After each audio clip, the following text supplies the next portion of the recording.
आमलकी एकादशी की कथा के अनुसार प्राचीन समय में वैदिक नाम का एक नगर था। नगर में सदैव वेद ध्वनि गूंजा करती थी। उस नगरी में कोई भी दुराचारी, पापी और नास्तिक नहीं था। उस नगर में चैत्ररथ नामक चंद्रवंशी राजा राज्य करते थे, जो बहुत ही धार्मिक प्रवृत्ति के थे। उनके राज्य में कोई भी निर्धन एवं लोभी नहीं था। वहाँ की प्रजा भगवान विष्णु की अनन्य भक्त थी और सभी निवासी प्रत्येक एकादशी का व्रत उपवास किया करते थे। एक बार फाल्गुन मास शुक्ल पक्ष की आमलकी एकादशी के दिन राजा ने अपनी प्रजा के साथ मिलकर आनंद पूर्वक उपवास किया।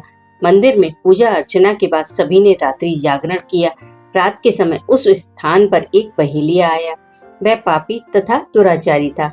वह भूख प्यास से अत्यंत व्याकुल था। कुछ भोजन पाने की चाह में मंदिर के एक कोने में बैठ गया और संपूर्ण रात्रि अन्य लोगों के साथ जागरण करके व्यतीत की।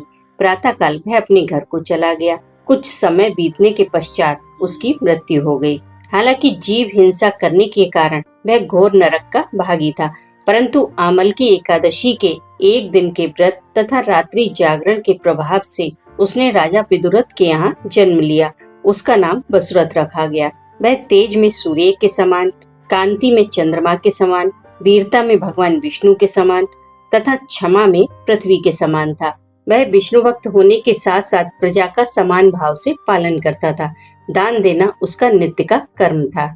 एक समय राजा वसुरथ शिकार खेलने के लिए गए और रास्ता भटकने के कारण एक वृक्ष के नीचे सो गए। वहां पहाड़ी डाकुओं ने राजा को घेर लिया।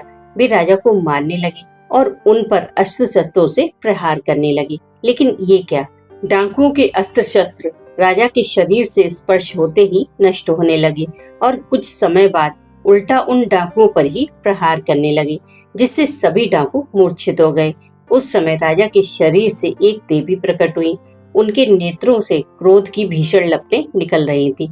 वे काल के समान प्रतीत होती थी। देखते ही देखते उन्होंने सभी डाकुओं का समूल नाश कर दिया। नींद से उठने पर राजा ने जब चारों ओर डाकुओं को मृत पड़ा देखा तो सोचने लगे, इन्हें किसने मारा और इस वन में मेरा हितैषी कौन है। तभी आकाशवाणी हुई, हे राजन, इस संसार में भगवान विष्णु के अतिरिक्त तेरी रक्षा कौन कर सकता है। ऐसा सुनकर राजा ने विष्णु भगवान को प्रणाम किया और अपने घर लौट आए।